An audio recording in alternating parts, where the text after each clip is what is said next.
ప్రార్థన చేసుకుందాం అండి. మహాపరిశుద్ధుడు మమ్మికిలిగా ప్రేమించిన ప్రియపరలోకపు తండ్రి, నీ మహోన్నతమైన శ్రేష్టమైన అనబట్టి అందరూ చెల్లిస్తున్న కూడా దేవ, మరొక విలువైన సమయాన్ని అనుగ్రహించి విలువైన మాటలు జ్ఞానించడానికి మీరు చిన్న మహాకృపణ అందరూ చెల్లిస్తూ, మరి ఇదిగో ఈరోజు కొన్ని అనివార్య కారణాల వల్ల మరి లేట్గా లైవ్ ప్రారంభించడం జరిగింది. దయచేసి క్షమించిన ఆయన.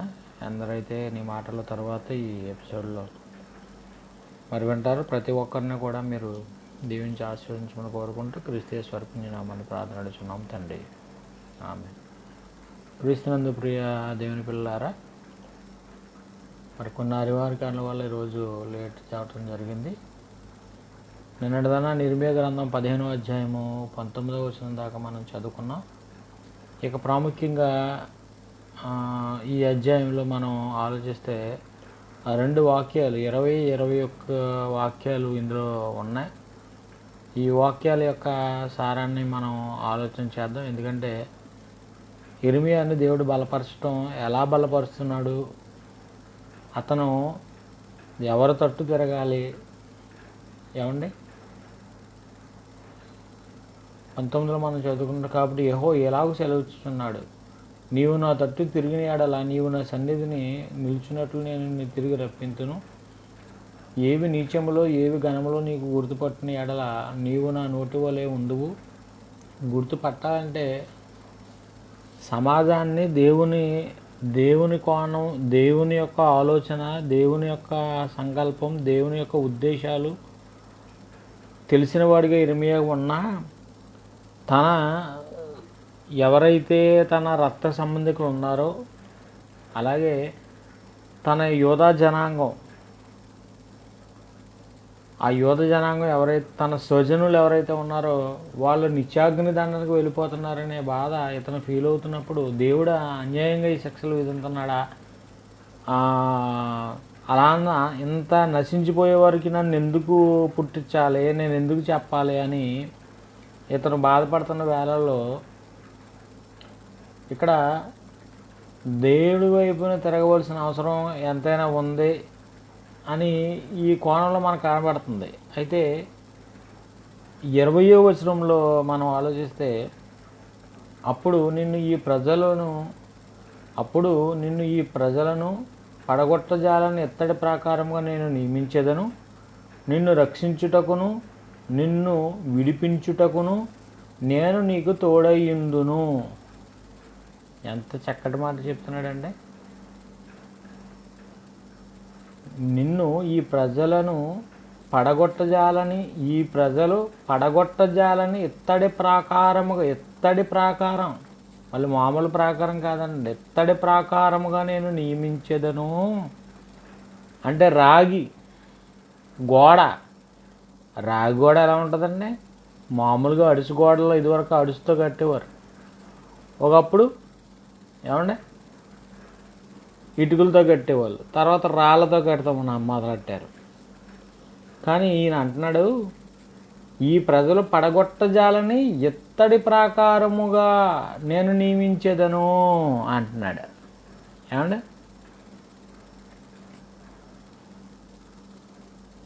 మనకి ప్రారంభంలోనే యిర్మీయా గురించి చెబుతూ మొదటి అధ్యాయము యిర్మీయా గ్రంథం 18వ వచనంలో, యిర్మీయా 1:18లో అక్కడ ఏం చెప్తున్నాడు చూడండి.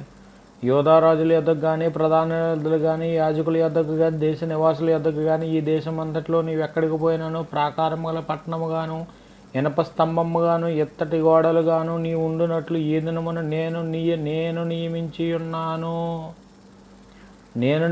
ఉన్నాను.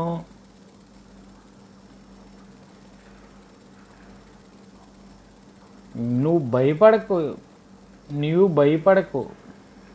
అలాగే యెహెజ్కేలు గ్రంథం 3:9 కూడా చూడండి. యెహెజ్కేలు గ్రంథము 3వ అధ్యాయము 9వ వచనంలో, నీ నుదురు చికుముకి రాతి కంటే కఠినముగా ఉండు వజ్రము వలె చేసేదను. వారికి భయపడకము, వారందరూ తిరుగుబాటు చేయువారైనను వారిని చూచి జడియకుము. ఏం మాట్లాడుతున్నాడండి దేవుడు. నిజంగా వజ్రంలా నిన్ను చేసేదను, వారికి భయపడకము, వారందరూ తిరుగుబాటు చేయువారైనను వారిని చూచి జడియకము.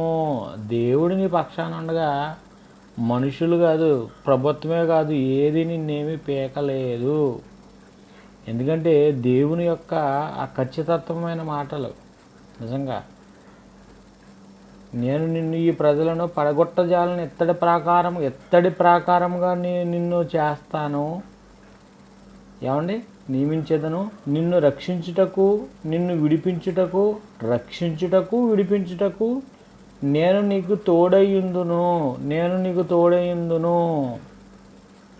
ఖచ్చితంగా దేవుడు తోడై ఉంటాడు కనుకే ఈ మాటలో చెప్పాడండి. మీరు నిన్ను అవమానపరుస్తారు, నిన్నెన్నో చేస్తారు, హింసిస్తారు, ఘోరంగా అవమానిస్తారు. కానీ వాళ్ళ వల్ల వారిని శత్రువుల చేతికి అప్పగిస్తారు మీ ముందే అని దేవుడు చెప్తున్న మాట. కనుక ఇక్కడ ఒకటే, ప్రజలు పడగొట్టజాలని ఇత్తడి ప్రాకారముగా నేను నియమించేదను, నిన్ను రక్షించుటకును నిన్ను విడిపించుటకును నేను నీకు తోడయ్యుందును. దేవుడు తోడై ఉంటే మనుషులు తోడై ఉండాలేంటండి? అసలు మనుషులు ఎన్ని చేసినా మనుషుల తోడు కానీ దేవుని తోడుకి చాలా అనుభవం వేరుగా ఉంటుందండి. మనుషుల యొక్క అనుబంధాలు, ఆత్మీయతలు ఇవన్నీ ఒక ఎత్తు అయితే, దేవునితో నీకున్న సత్సంబంధం, దేవునితో నీకున్న అనుబంధం ఏదైతే ఉందో అది తల్లికి తండ్రికి నీ కన్నవారికి మించిన పరిపూర్ణమైన హృదయంతో, పరిపూర్ణమైన నీవు హృదయం, నీ పరిపూర్ణ ఆత్మతో, పూర్ణ హృదయము, పూర్ణ మనస్సు, పూర్ణ ఆత్మతో నీ తండ్రి అయిన దేవుణ్ణి ప్రేమిస్తే పరిపూర్ణంగా ఉండాలి ఆ ప్రేమ యొక్క ప్యూరిటీ. ఇక మధ్యలో నీకు ఈ బంధాలు కాదు. నా కన్న తండ్రే నన్ను ఈ భూమి మీద పుట్టించాడు, నా కన్న తండ్రే నా దేవుడే ఇలాలో నన్ను పంపించాడు. ఆ సర్వశక్తి గల దేవుడే ఆ రోజు ఇశ్రాయేలీయుల పక్షంగా అబ్రహాముకు వాగ్దానం చేసిన వాళ్ళని ఈ ప్రపంచాన్ని తలమానికగా చూపించిన దేవుడే ఈరోజు నా కన్న తండ్రి అని యేసుక్రీస్తు ఈ లోకానికి వచ్చి పరిచయం చేశాడు. మనకు తండ్రి అని యేసుక్రీస్తు వారు పరలోపు ఉన్న కన్న తండ్రి అని ప్రార్థించమన్నాడు. పరలోకంలో తండ్రి ఎక్కడ దేవుడు అండి, ఎక్కడ తండ్రి అయ్యాడు చూడండి. వాళ్ళకి ఎప్పుడూ కూడా భయంకరంగా ఆయన పేర్ల గురించి చెబుతున్నప్పుడు అయితే యెహోవా నిస్సి, యెహోవా ఈరే, యెహోవా రకరకాల షమ్మ, రఫా, రకరకాల పేర్లుగా వాళ్ళు పిలిచిపడినా మన దగ్గరికి వచ్చిన నూతన నిబంధనకు వచ్చినప్పటికి మనకు తండ్రి అని పరిచయం చేయడు యేసుక్రీస్తు వారు. అంటే మన ఆత్మలకు తండ్రి.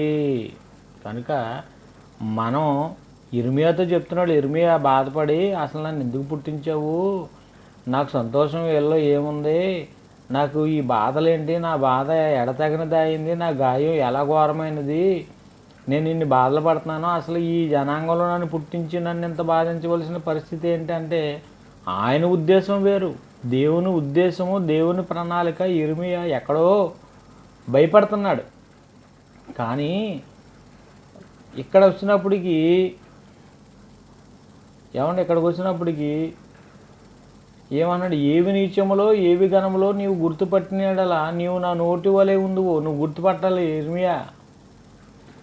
వారు నీ తట్టునకు తిరగవలను కానీ నీవు వారి తట్టు, నీ దగ్గరికి నువ్వు వాక్యంలో నిలబడితే నీ దగ్గరికి వాళ్ళ ఆకర్షితులు అవ్వాలి తప్ప నీవు వారి తట్టుకు తిరగకూడదని ఖచ్చితంగా చెప్పాడు.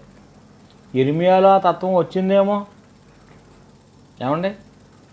కనుక ఇక్కడ చెప్తున్న మాట మనకు ఇంపార్టెంట్ అంటే నిన్ను రక్షించుటకు, ఇర్మియా నిన్ను రక్షించుటకు, ఇది ఇర్మియాకే అప్లికేబుల్ అవుతుందండి అని అంటే ఇప్పుడున్న సమాజానికి మనం ఎలాగా అది యాక్సెప్టబుల్ అవుతుందంటే, లోకం క్రైస్తవుని యేసుక్రీస్తు వారు వెళ్తూ చెప్పారు, నా నామాన్ని మిమ్మల్ని హింసిస్తారు, నా నామాన్ని అనేకమైన శ్రమలు పడతారు, నానా విధమైన శ్రమలలో అగ్ని వంటి మహాశ్రమలు మీకు వస్తాయి, ముందే చెప్పాడు ఆయన, అగ్ని వంటి మహాశ్రమలు వస్తాయా? అవును. కనుక భయపడకు ఇర్మియా, భయపడకు. నిన్ను విడిపించుటకు నేను నీకు తోడై ఉన్నాను గనక వారు నీ మీద యుద్ధము చేయుదురు కానీ నిన్ను జయింపకపోదురని యెహోవా సెలవిచ్చుచున్నాడు. ఏ యుద్ధం? ఏ యుద్ధం ఇది? వాళ్ళందరూ కలిపి ఇతని మీద ఎన్నో రకాల సత్యాన్ని చెబుతున్న ఇతని మీద ఎంతో బురద చల్లాలి, ఇతన్ని శిక్షించాలని ఆ మురుగుపడ్డ బావిలో పడేసిన, ఏమంటే సంఖ్యలు వేసినా ఏమేసినా సత్యాన్ని చివరికి ప్రకటిస్తూనే వచ్చాడు తప్ప ఎవరైతే ఆ రోజు సమాజంలో అబద్ధ ప్రవక్తలు ఎవరైతే ఉన్నారో సమాధానంగానే ఉంది తప్ప యెరూషలేము సమాధానం కోల్పోలేదని అబద్ధ ప్రవచనాలు చెప్పారు తప్ప సమస్య మీదకు వస్తుంది, శత్రువు పొంచి ఉన్నాడు, 70 సంవత్సరాల చెరకాలం మనకు ఉంది కనుక రానయ్యున్న ఆపెద రాబోతుంది. దర్శనంలో నాకు చూపించాడు దేవుడు. ఆ బబులోను మహాసామ్రాజ్యం అధినేత ఎవరైతే ఉన్నారో నెబుకద్నెజరు, ఉగ్రత పాత్ర ఉత్తర దిక్కున నుండి వంచబడి ఉన్నది, పొదలోని సింహము వలె అతని మీద ఎప్పుడు ఉరుకుదామని చూస్తున్నాడు. అది ఎలా వస్తుందంటే ఆకస్మికంగా మీద పడతారు, ఆకస్మికంగా మీద పడతారు. అయితే ఇర్మియా, నిన్ను రక్షించుటకు నిన్ను విడిపించుటకు నేను నీకు తోడయ్యుందును కనుక నీవు వారి మీద యుద్ధము చేయుదురు కానీ వారు నీ మీద యుద్ధము చేయుదురు కానీ నిన్ను జయింపకపోదురని యెహోవా సెలవిచ్చుచున్నాడు. మొదటి వచనం 8వ వచనం ఇర్మియా గ్రంథం 1:8 కూడా అదే అన్నాడు, భయపడకు నిన్ను విడిపించుటకు నీకు తోడై ఉన్నాను అని ప్రారంభంలోనే చెప్పాడు దేవుడు. ఏమండి? కనుక వీళ్ళందరూ కూడా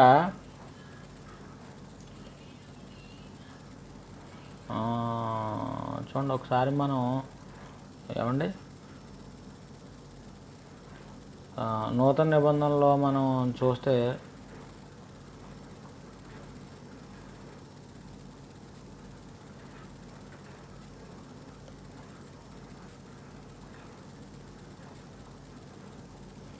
అపోస్తల కార్యాలు 18వ అధ్యాయము 10వ వచనంలో, అపోస్తల కార్యాలు 18వ అధ్యాయము 10వ వచనం, అపోస్తల కార్యాలు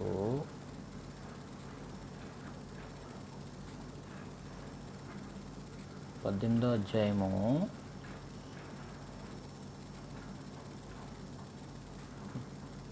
10 కొరింథీలో పౌలు దేవుని యొక్క వాక్యాన్ని ప్రచురిస్తూ ఈ 18వ అధ్యాయం అపోస్తల కార్యాలు 9వ వచనంలో ఏమంటున్నాడంటే, ఏమండి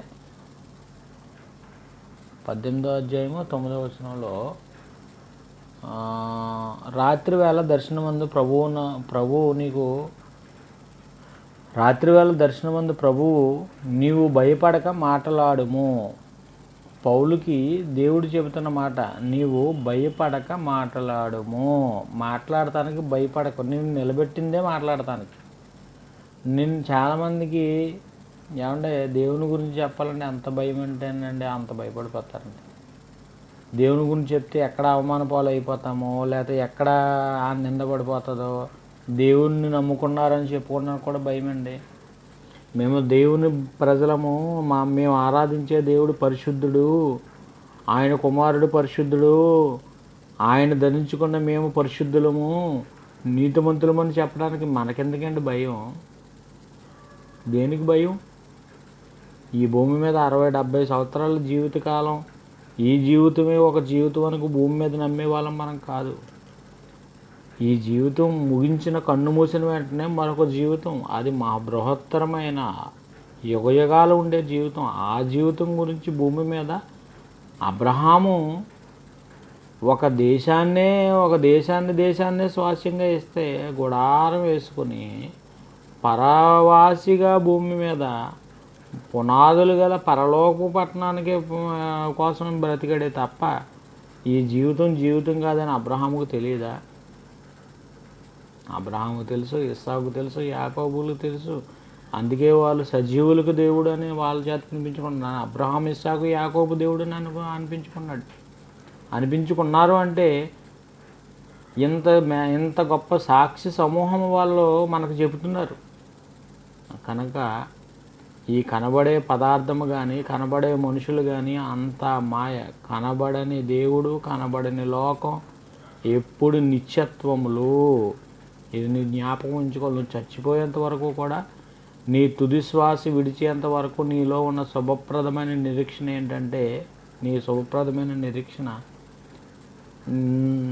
వరుడైన నా కుమారుడు యేసుక్రీస్తు వారు రాబోతున్నాడు. వధువైన నన్ను సంఘంగా తీసుకెళ్తాడు. ఒకటి ఆయన రావటమా, లేదంటే నేను ఆ పరదేశకు వెళ్ళటమా. రెండే మాటలు. పౌలుని అంటున్నాడు ఇక్కడ. అక్కడ ఇర్మియాతో అన్న ఆయన ఇక్కడ యేసుక్రీస్తు వారు, నేను నీకు తోడై ఉన్నాను, నీకు రాత్రి వాళ్ళ దర్శనం ప్రభువు నీకు భయపడక మాట్లాడు, మౌనముగా ఉండకము. 10వ వచనంలో నేను నీకు తోడై ఉన్నాను. చూడండి అక్కడేమంటున్నాడు ఇర్మియాతో, నీకు తోడై ఉన్నాను, నువ్వు భయపడకు. ఇర్మియా ఇక్కడేం చెప్తున్నాడు, నీకు తోడై ఉన్నాను, నీకు హాని చేయుటకు నీ మీదకి ఎవడనూ రాడు, ఈ పట్టణంలో నాకు బహుజనం ఉన్నదని పౌలుతో చెప్పగా. చూసారా, ఇతను అనుకుంటున్నాడు ఇంకా అయిపోయింది అబ్బా, ఇంకేమీ లేదు, ఎక్కడ తీసుకొచ్చినాను ముంచేసాడేమో అనుకుంటున్నాడు. కానీ నాకు బహుజనం ఉన్నది. బహుజనం ఉన్నారు. చాలామంది అనుకుంటారు ఇక ఏమంటే సేవకులుగా చాలామంది మనం అనుకుంటాం ఏంటంటే, ఇంకా నా తర్వాత ఇది ఏమైపోతుందండి సేవ, ఈ సేవ ఎలా నడుస్తుంది అనుకుంటే, దేవుడు కొన్ని ఆత్మలను నడిపించాలని కొంత ఆయుష్కాలం ఇచ్చి నీకు ఆ కృపను అనుగ్రహించాడు. తరువాత అది మరొకరికి ఇవ్వాలనేది దేవుని సంకల్పం, దేవుని యొక్క ఆ నిర్ణయం. అది మళ్ళీ ఆ నిర్ణయం ఎలా ఉందో ఆ నిర్ణయం ప్రకారం జరుగుతుంది తప్ప, ఇది ఇలాగే ఎందుకు జరిగిందని మనం ఎప్పుడూ కూడా, ఎందుకు ఇలా జరిగిందని మనం ఎప్పుడు దేవుణ్ణి ఆడిపోసుకోకూడదండి. ఇప్పుడు మనం చేసే తప్పు అదే. అందుకే భక్తుడు దావీదు గారు అంటాడు, ఎందుకు ఇలా జరిగిందని దేవుడిని నేను ప్రశ్నించడానికి చాలను అని పాట రాసుకుంటాడు. నన్నే ఎడబాసిపోయావా, నువ్వు నన్ను మర్చిపోయావా అని అడుగుతాడు. దేవుడు ఎప్పుడు మర్చిపోవడం, ఎప్పుడు దూరం అవడం. మనం దేవుడికి దూరం అవుతాం. మనం చేసిన పనులు కానీ, మనం చేసిన విధానంలో మనం దేవుడికి దూరం అవుతాం తప్ప, దేవుడు ఎప్పుడు మనల్ని విడిచిపెట్టేవాడు కాదు, వెళ్ళనాడు వాడు కాదు. ఆయన ప్రణాళికలు, ఆయన ఉద్దేశాలు నీకు అర్థం కావు. నీ ఆలోచనలు అంటే ఆలోచనలు దేవుని కావు. ఆయన ఆలోచనలు వేరు, ఆయన ప్రణాళిక వేరు, ఆయన మనసు నీకు అర్థం కావాలి. వచ్చావు వెళ్ళాలి, వచ్చిన వాళ్ళంతా వెళ్ళాలి, వచ్చిన వాళ్ళు వెళ్ళాలి. బస్సు ఎక్కావు, ఎక్కడికి దిగాలో తెలిసే ఎక్కాలి. ఎక్కడికో దిక్కి టికెట్ ఇచ్చేయండి, ఎక్కడో దిక్కుని దింపండి అంటావా? ప్రయాణం తెలియాలి. ట్రైన్ ఎక్కేసావు, ఎక్కడో స్టేషన్లో దిగిపోవు. నువ్వు ఎక్కడికి కావాలో ముందే నిర్ణయం తీసుకుంటావు. ఫ్లైట్ ఎక్కావు, ఏ దేశానికి వెళ్ళావో మళ్ళీ ఆ దేశం నుండి తిరిగి రావాలి. అలాగే ఈ భూమి మీద ఉన్న లోకాన్ని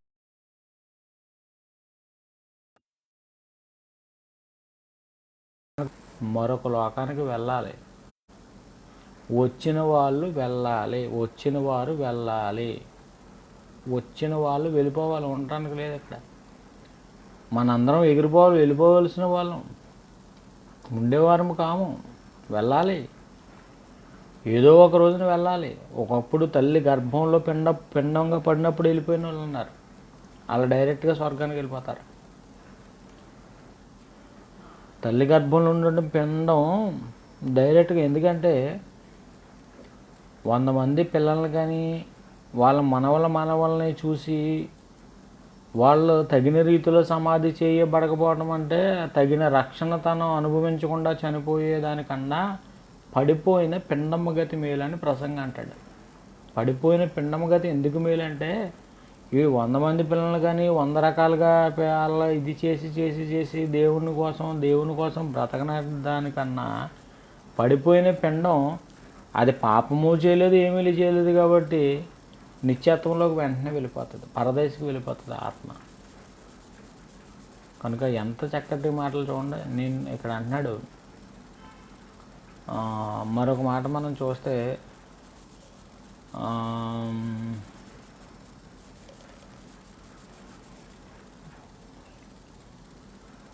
కీర్తన గ్రంథం 124:1 కీర్తన 124:1 మనుషులు మన మీదకి లేచినప్పుడు మనుషులు మన మీదకి లేస్తారట. మనుషులు మన మీదకి లేచినప్పుడు యెహోవా మనకు తోడు. అంటే ఎన్ని మాటలు ఉన్నాయండి. దేవుడు తోడై ఉన్నాడు. భయపడకో నేను నీకు తోడై ఉన్నాననే మాట అండి బైబిల్లో 367 సార్లు రాస్తున్నాను. 365 రోజులు మనం మాట్లాడుకుంటాం. 365 రోజులు సంవత్సరానికి మించి మరొక రోజు చెప్తున్నాడు, భయపడకో నేను నీకు తోడై ఉన్నాను. యెహోషువా భయపడకో నేను నీకు తోడై ఉన్నాను. అవును, భయపడకో. ఎందుకంటే ఇర్మియా భయపడకో ఇక్కడ అంటున్నాడు, మనుషులు మన మీదకి లేచినప్పుడు యెహోవా మనకు తోడై ఉండని ఎడల వాని ఆగ్రహం మనపైకి రగులుకొనినప్పుడు యెహోవా మనకు తోడై ఉండని ఎడల వారు మనలను ప్రాణముతోనే మింగివేయుదురు. మనకు తోడై ఉన్నప్పుడు మనకు ప్రొటెక్షన్, కాపుదల, దేవుని యొక్క కాపుదల. ఏమండి, ఆయన కాపుదలలో ఉంటే మనం ఎలా ఉంటాం? ఇర్మియా గ్రంథం 20:11 కూడా చూస్తే, అయితే పరాక్రమ గల సూర్యుని వలె యెహోవా, ఇర్మియా 20:11, అయితే పరాక్రమ గల సూర్యుని వలె యెహోవా నీకు తోడై ఉన్నాడు. తోడై ఉన్నాడు మనకి. ఏమండి, ఆయన తోడై ఉన్నాడు మనకి. ఆ తోడై ఉన్న ఆయనే మనల్ని నడిపిస్తున్నాడు. అయితే పరాక్రమ గల సూర్యుని వలె యెహోవా నీకు తోడై ఉన్నాడు. నన్ను హింసించువారు నిన్ను గెలవక త్రొట్టిల్లుదురు. వారు యుక్తిగా జరుపుకొనరు గనుక బహుగా సిగ్గుపడుదురు. వారెన్నడూ మరోబడిని నిత్యవమానము పొందుదురు. ఇవన్నీ ఏం జరుగుతాయి? అంతకే దేవుడు నీకు తోడై ఉంటే జరిగే కార్యక్రమాలు ఇవన్నీ. దేవుడు తోడై ఉంటే ఇవన్నీ జరుగుతాయండి. అలాగే చూడండి,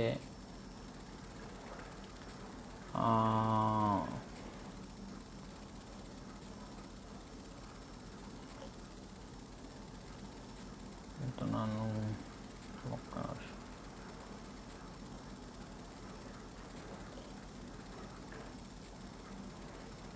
కీర్తనల గ్రంథం 129వ అధ్యాయము 1వ వచనం నుండి మనం చదివితే, కీర్తన 129, ఇశ్రాయేలు ఇట్లనెను, నా యవ్వన కాలం మొదలుకొని పగవారు నాకు అధిక బాధలు కలగజేయుచు వచ్చిరి.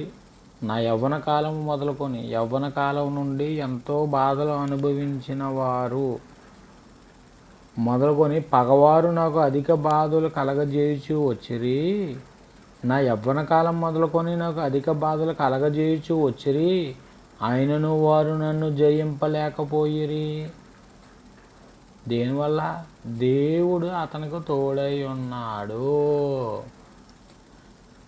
దేవుని తోడుంటే వీళ్ళ వల్ల ఏం జరుగుతుందండి? ఎవరు ఏమి చేయలేరండి. ఆయన తోడుంటే మనుషులు ఏం చేయగలరండి? రోమపత్రిక మనకేం చెప్తున్నాడు? ఎందుకప్పుడు 8వ అధ్యాయము 31వ వచనంలో, ఇట్లుండగా ఏమందము, దేవుడు మన పక్షమునుండగా మనకు విరోధి ఎవడు? ఇక్కడ మనం ఆలోచించవలసిన పాయింట్ ఏంటంటే, ఇట్లుండగా దేవుడు మన పక్షమునుండగా, ఇప్పుడు దేవుడు నా పక్షాన ఉన్నాడు అంటానికి గ్యారంటీ, నేను దేవుడే నా పక్షాన ఉన్నాడు అంటానికి నీ మనస్సాక్షి నీకు ఏం చెప్తుంది? ఎవరు ఓన్ కాన్షియన్స్ వాళ్ళకు ఉంటుంది, మనస్సాక్షి అనేది. నా మనస్సాక్షి ప్రకారం, నీ మనస్సాక్షి ప్రకారం ఎవరైతే ఈ మాటలు వింటున్నారో ప్రతి ఒక్కరూ మన మనస్సాక్షి అనేది ఉంటుంది. నేను కన్ను మోస్తే నా తండ్రి దగ్గరికి నేను వెళ్ళగలను, నా అంతఃకరణ శుద్ధితో ఈ మాటలు నేను చెప్పగలను అనేవాళ్ళు ఎవరైనా ఉంటే వాళ్ళకు వర్తించే మాట ఇది. ఇట్లందగా ఏముందము, దేవుడే నా పక్షం ఉండగా, ఇప్పుడు నేను ఇన్ని మాటలు మాట్లాడుతున్నానండి, నా వెనకున్నది ఎవరు, నా కన్న తండ్రి. లేదంటే పలానా రాజకీయ నాయకులు, పలానా వాళ్ళు, పలానా వాళ్ళు ఎవ్వరూ కాదండి. నాకున్న బలం నా దేవుడు, నాకున్న ఐశ్వర్యం నా దేవుడు, నాకున్న వెలుగు నా దేవుడు. ఆయన వాక్యమే నన్ను బ్రతికించేది, ఆయన వాక్యమే నన్ను నడిపించేది, ఆయన వాక్యమే నాకు జ్ఞానాన్ని ఇచ్చేది, ఆయన వాక్యమే నా సర్వ పనుల్లోనూ నన్ను ఎలా తీర్చిదిద్దాలో నా బ్రతుకును నడిపించేది ఆయన వాక్యం. అదిగా అన్నాడు. ఇట్లుండగా ఏముందము, దేవుడు మన పక్షమై ఉండగా మనకు విరోధి. అసలు దేవుడే నీ పక్షాన ఉంటే, దేవుడు నా పక్షాన దేవుడు ఉన్నాడు అంటే నీకు విరోధి ఎవడో అంటే, నా దేవుణ్ణి వశం చేసుకున్నావు, దేవుణ్ణి నువ్వు వశం చేసుకున్నావు. దేవుణ్ణి వశం చేసుకుంటావు అంటే దేవుడే వశమై ఉన్నాడంటే, దేవుడు వశమై ఉన్న భక్తులు ఉన్నారు. ఏలియా ప్రార్థన చేస్తే వర్షం రాలేదంతే, రాదు. అతను మనలాంటి స్వభావం కలిగిన వాడే, కానీ మనలాంటి స్వభావం కలిగిన దేవుడు నా పక్షాన ఉన్నాడు. ఆ రోజు కర్మేలు పర్వతంలో ఆ సీన్లో మనం అక్కడ ఆలోచిస్తున్నప్పుడు ఆ కందకాలు తవ్వించారు. వాళ్ళేమో రెండు మనస్తత్వాల మధ్య ఇరుకుని పడి ఉన్నప్పుడు బయలురా అంటే, ఒరే ఎందుకురా బయలు రాడరా, ఆడికి లేవు, ఆడి ఉంటే వస్తాడు, లేనోడిని ఎందుకు పిలుస్తారు. నా దేవుడు సజీవుడు, సర్వశక్తి కలిగిన దేవుడు. ఆయన మాట సెలవిస్తే అగ్ని కందకం కాలిపోతుంది. ఆయన సెలవీయగా అగ్ని వస్తుంది. అది బడబాగ్ని ఎలాంటిదంటే, శాంసంగ్ తాళ్ళు కట్టారు, తాళ్ళు కాలిపోయినా కానీ చేతులు కాలేదు. అది కనుక ఇక్కడ అంటున్నాడు దేవుడు ఇట్లుండగా మనం ఏమందాము, దేవుడు మన పక్షం ఉండగా మనకు విరోధి ఎవడు అసలు. తన సొంత కుమారుని అనుగ్రహించుటకు వెనుతీయక, తన సొంత కుమారుని అనుగ్రహించుటకు వెనుతీయక. నాకు ఎప్పుడు జ్ఞాపకం వచ్చేది అదేనండి. ఎవరో చెప్పారు ఒక మాట, ఒక కుమారుడు ట్రైను ఏదో జరుగుతున్నప్పుడు అంట, ట్రైను కుమారుడు రక్షించుకోవాలా ప్రజలను రక్షించాలా అంటే, ప్రజలను కాపాడటానికి ఆఖరికి తన ప్రాణాన్ని కూడా ఇచ్చిన ఘనత, అంటే వెనుదీయలేదక. అప్పుడు చాలామంది ఏమంటే, మనం ఇప్పుడు ఆర్మీకి పంపించాలనుకోండి, ఆర్మీకి పోస్టింగ్ వచ్చింది, మనం ఏం చేస్తాం, ఒరే దేశానికి ఇప్పుడు నువ్వు చేయవలసిన ఉద్ధరించింది ఏమీ లేదు, కానీ ఆర్మీ లేదు ఏమీ లేదు, ఇంటికాడ ఉండి శుభ్రంగాను అక్కడికి వెళ్తే అక్కడ అన్ని రకాల బాధలు పడాలి. ఎలా చెప్తారండి, వెనుక తీస్తారు.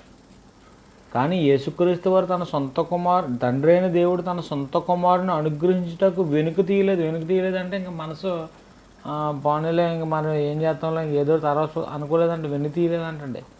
మన అందరి కొరకు ఆయన అప్పగించిన వాడు, ఆయనతో పాటు సమస్తమును మనకు ఎందుకు అనుగ్రహింపడని ప్రశ్నిస్తున్నాడండి. మహాజ్ఞాని అండి పౌలు గారు, మహావేదాంతి.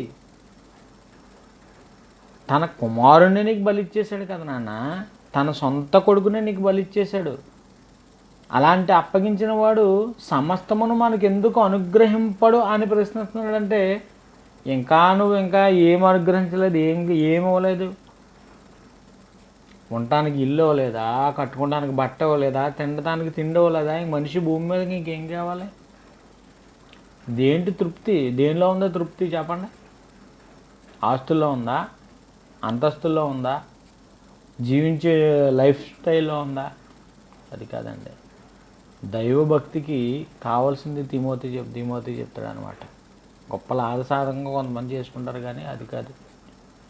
మనకున్న దాన్ని బట్టి తృప్తి పొంది, ఆ తృప్తి దేవునిలో మనం ఒకప్పుడు మనం గూడు లేని వారం, అసలు ఇల్లే లేదు మనకి. అలాంటిది నివాసం ఇచ్చాడు, ఇల్లు కట్టుకోమన్నాం. మళ్ళీ వర్ధిల్లింప చేశాడు ఆశీర్వదించి. ఏమంటే మనం అనేకులకి పనినిచ్చేవారుగా ఉన్నాం, పని కల్పించేవారుగా ఉన్నాం. అది వర్ధిల్లటం దేవుడిచ్చిన గొప్ప ఆధిక్యత అది. ఇక్కడ అంటాడు, మనకెందుకు అనుగ్రహింపడు, సమస్తమును మనకెందుకు అనుగ్రహింపడు అంటే ఈ భూమి మీద ఉండేవి అనేది కాదండి. మనం ప్రతిదాన్ని బాగా ఆలోచించాలి.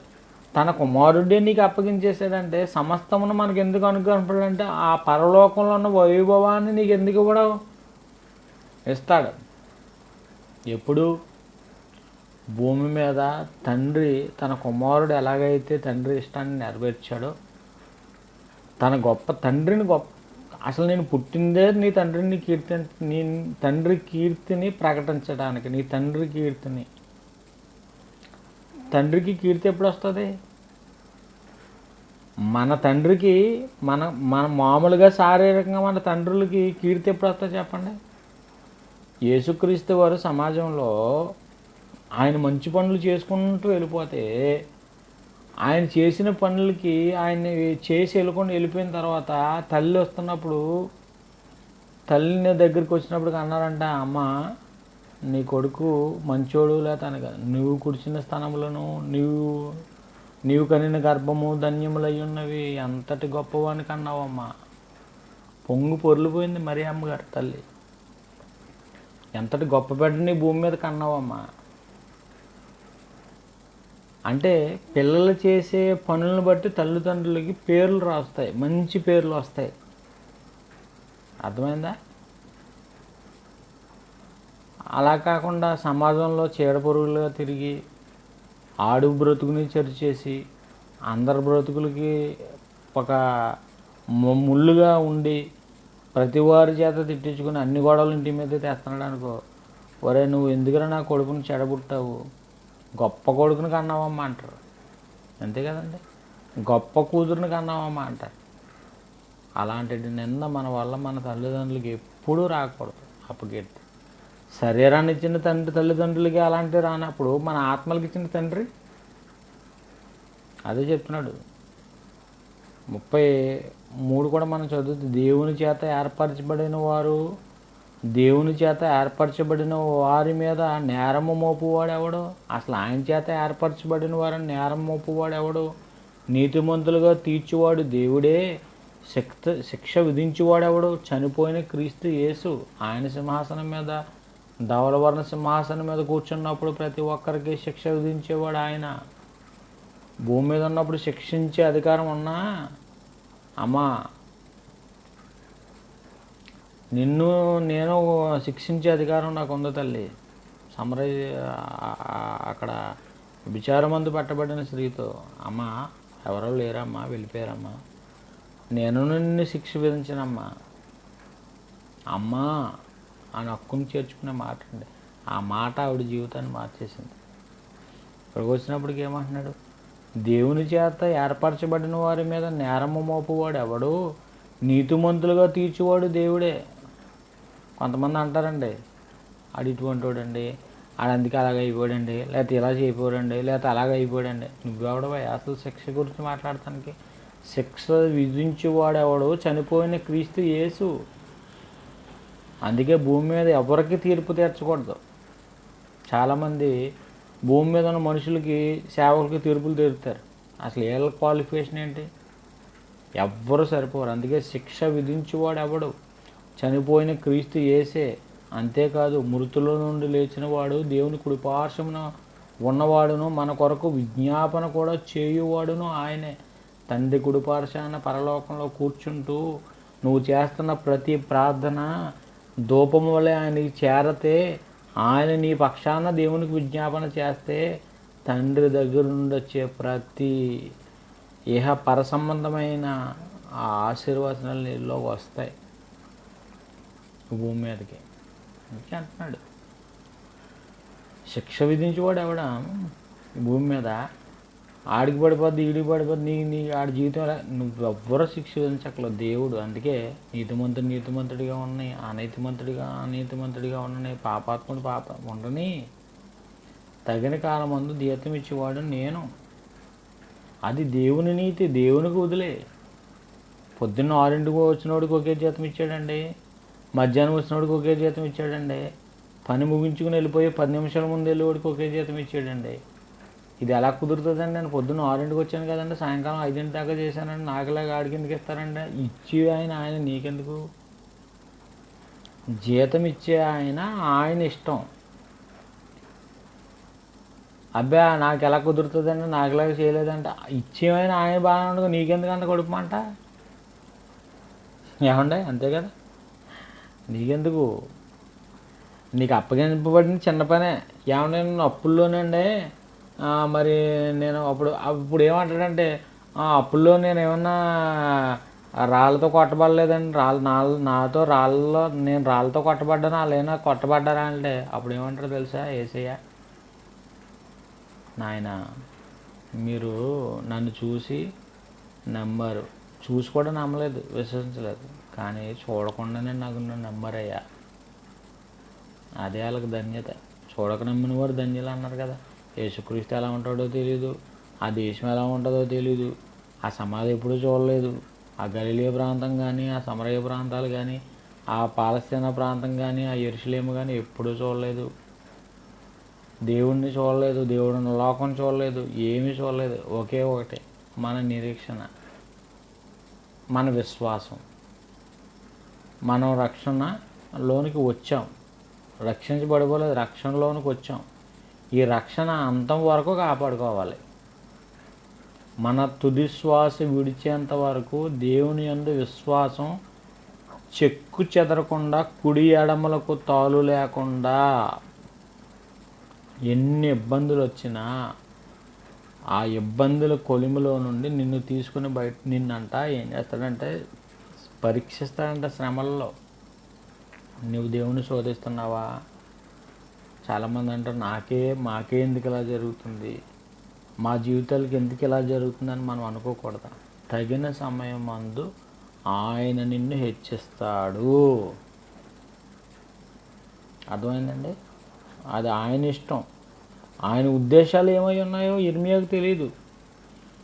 ఆయన ఉద్దేశాలు ఆలోచించడం మనకు అర్థం కాదండి. ఆయన ప్రణాళిక, ఆయన్ని శోధించడం నీకు తెలీదు, నీకు అర్థం కాదు ఆయన జ్ఞానం.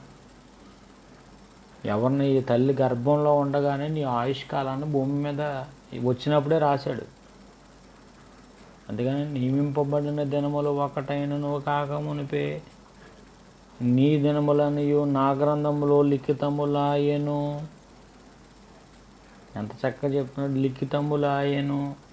నీకు 40, నీకు 60, నీకు 10 సంవత్సరాలు, నీకు 5 సంవత్సరాలే, నీకు పిండంగానే పడిపోవాలి. లేదు నీకు అన్ని సంవత్సరాల ఆయుష్కాలం భూమి మీద ఉండవలసిందే.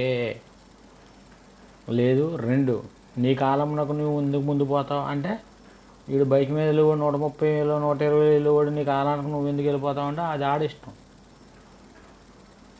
ఒకటి ఆయన ఇచ్చిన ఆయుష్కాలం భూమి మీద పూర్తించడం, లేదు నువ్వుగా సూసైడ్ చేసుకుంటాం కానీ ఇవన్నీ చేస్తారు కదా పిచ్చి పనులు. ఎవడో ప్రేమించాడంటే చేకూసుకుంటాడు, లేదా ఇప్పుడు చేకూసుకుంటుంది, లేదంటే కనుక ఇంకేదేదో చేసుకుంటారు. అసలు దేవుని ప్రేమ అర్థమైతే దేవుని ప్రేమ ముందు ఈ మనుషుల ప్రేమలన్నీ ఒట్టివైపోతాయి. దేవుడే ప్రేమామయుడు అన్నాడు. అసలు దేవుడు ప్రేమామయుడు అంటే ప్రేమ ఎలా అంటే, ప్రేమించేవాడి కోసం కొన్ని రోజులు ఈ లోక సంబంధమైన ఇచ్చల కోసం ఇది ప్రేమ అంటాం. కానీ దేవుడు నిన్ను ఎప్పుడు ప్రేమించాడంటే, అసలు నువ్వు భూమి మీదకి పలానా సమయంలో పలానా కాలంలో వస్తాయోని ముందే ఎరిగి నిన్ను ఎంత ప్రేమించాడో తెలియాలంటే, అప్పటి నుండి ఈ సృష్టి పుట్టిన కానుండి ఈ రోజు వరకు కూడా నీకు ఆక్సిజన్ ఎక్కడ తక్కువైంది? భూమి ఎక్కడైనా లేటుగా వచ్చిందా? సూర్యుడు ఎక్కడైనా లేటుగా వచ్చాడా? ఈ ప్రకృతిలో నింగి, నేల, నీరు, నిప్పు, గాలి, ఈ పంచభూతాలను చేసిన కానుండి ఏదైనా తక్కువ చేశాడా? ఆ రోజు నుండి ఆదాం కానుండి ఈ రోజు వరకు. ఎంత గొప్ప దేవుడు అండి ఆయన. అలాంటిది ఆయన కరుణని తృణీకరిస్తున్నావా? ఆయన తీర్పులను తృణీకరిస్తున్నావా? శిక్ష గురించి వాడేవాడు చనిపోయిన క్రీస్తు యేసే మన కొరకు విజ్ఞాపన చేస్తున్నాడు. అదే అంటాడు బా అరా నా యేసయ్యా నా స్తుతియాగము నైవేద్యములై ధూపముగోలే నీ సన్నిధానము చేరును నిత్యము చేతువు మాకు సహాయము వెను వెంటనే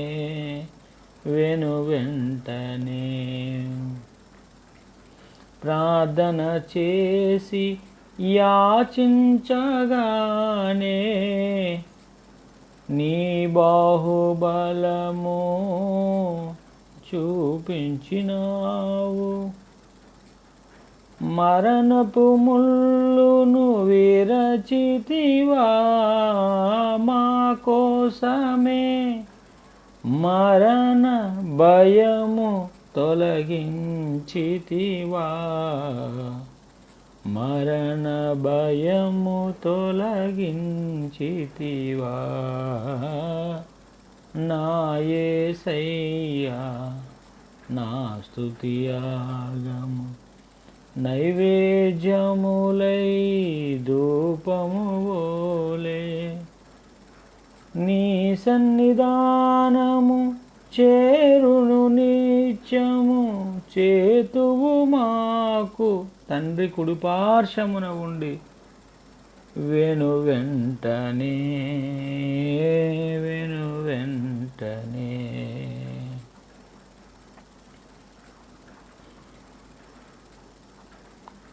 35 క్రీస్తు ప్రేమ నుండి మనల్ని ఎడబాపువాడు ఎవడు? ఆయన ప్రేమ నుండి మనల్ని ఎడబాపువాడు ఎవడు? శ్రమ అయినను, బాధ అయినను, హింస అయినను, కరువు అయినను, వస్త్రహీనత అయినను, ఉపద్రవమైనను, ఖడ్గమైనను మనలను ఎడబాపునా. What a wonderful Bible. క్రీస్తు ప్రేమ నుండి మనలను ఎడబాపువాడు ఎవడు? శ్రమ, బాధ, హింస, కరువ, వస్త్రహీనత, ఉపద్రవమా,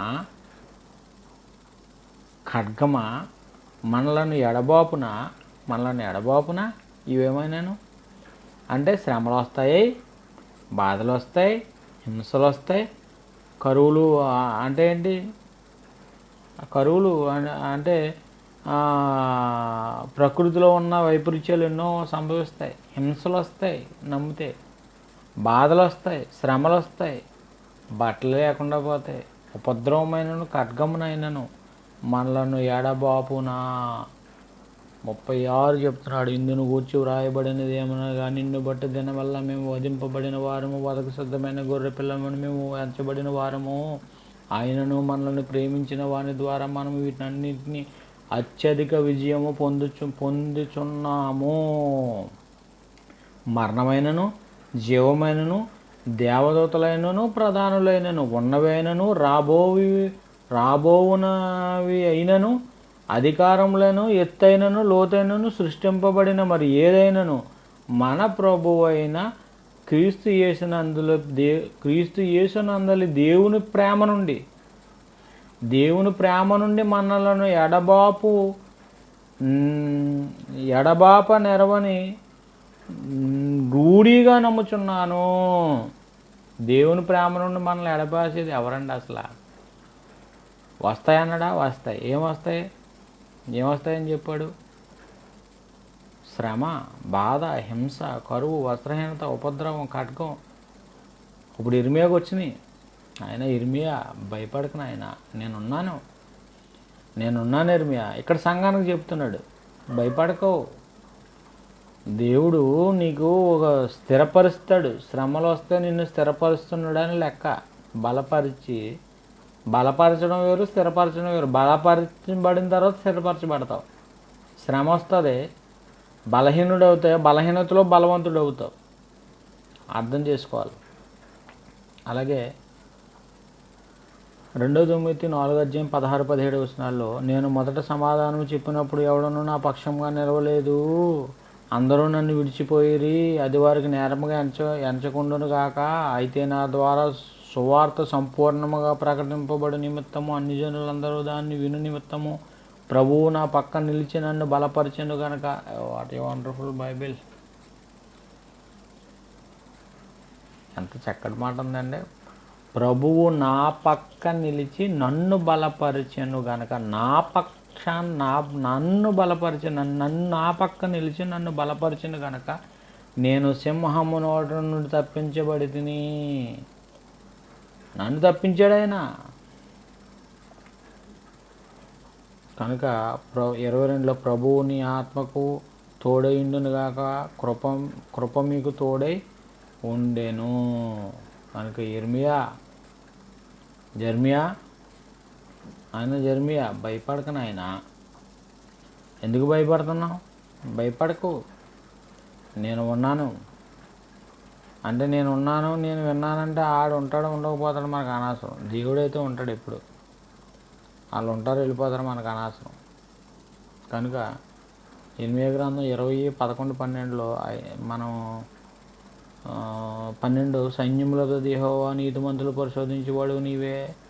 ఇర్మీయా 20:12 సైన్యములకు అధిపతి యెహోవా నీతిమంతులను పరిశోధించేవాడు అంటే దేవుడు ఏం చేస్తాడంట?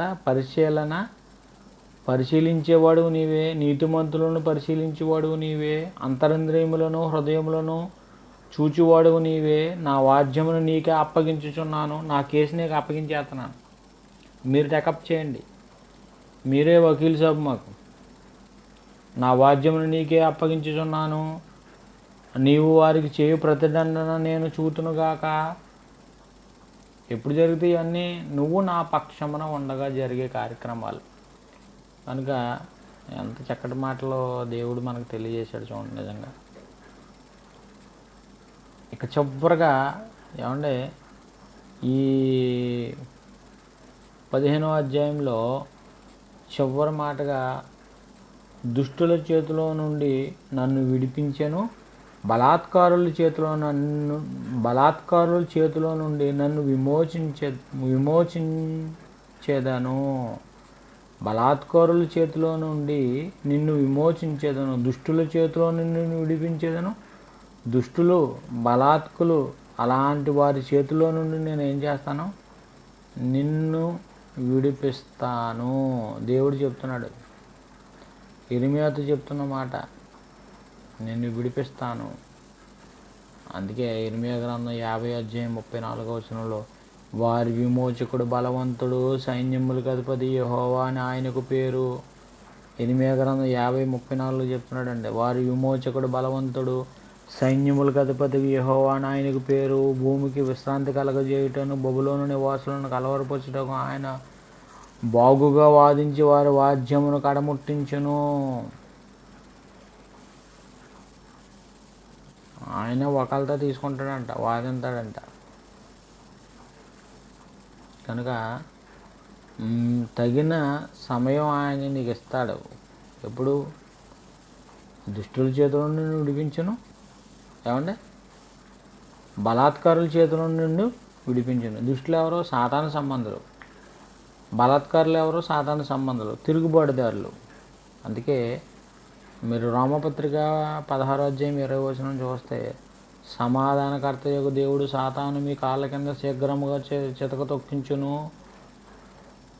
తొక్కిస్తాడు. దుష్టులను, దుర్మార్గపు ఆలోచనలు కలిగిన వారిని దేవుని జ్ఞానంతో వాడి కట్టే బురుజులన్నిటిని కూడా నీ జ్ఞానంతో దాన్ని తీసివేస్తావు ఒక్కొక్కటి వేళతో. శీఘ్రముగా చితక తొక్కించును. మన ప్రభువైన యేసుక్రీస్తు కృప మీకు తోడైయుండునుగాక. కనుక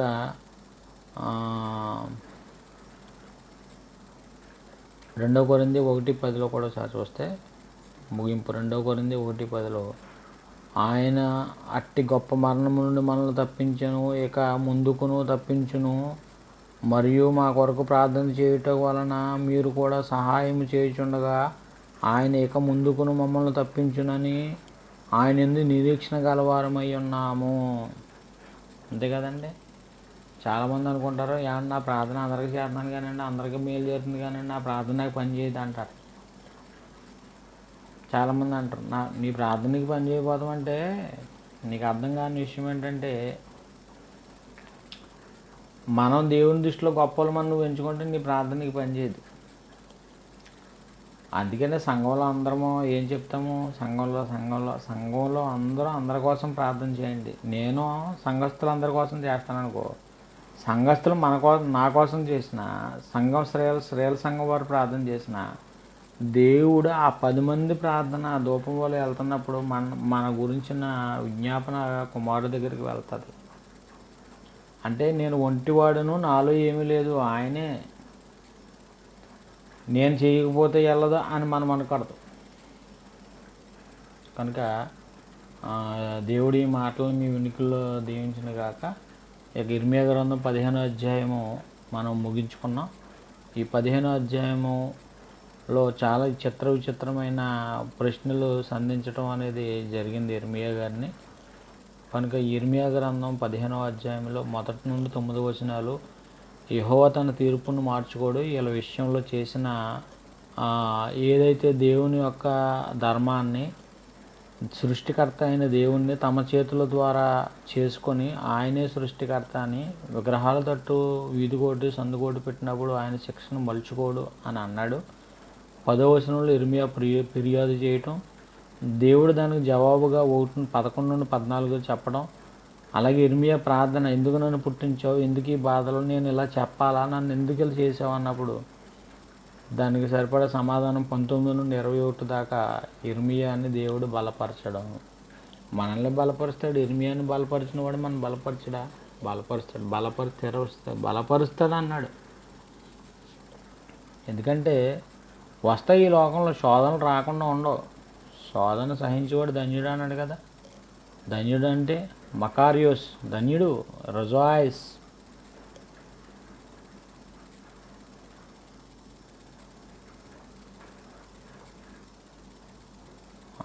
చూద్దాం.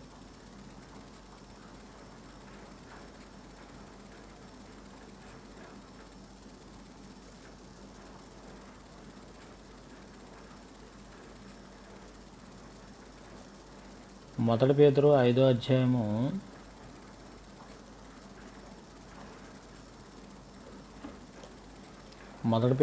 అధ్యాయము 9 వచనం చూస్తారు. లోకమందున్న మీ సహోదరులు యందు ఈ విధమైన శ్రమలే నెరవేరుచున్నవని ఎరిగి. లోకమందున్న మీ సహోదరులు యందు ఈ విధమైన శ్రమలే నెరవేరుచున్నవని ఎరిగి విశ్వాసమందు స్థిరులై వానిని ఎదురించి తన నిత్య మహిమకు క్రీస్తునందు మిమ్మును పిలిచిన సర్వకృపానిధియగు దేవుడు కొంచెము కాలము మీరు శ్రమపడిన పిమ్మట,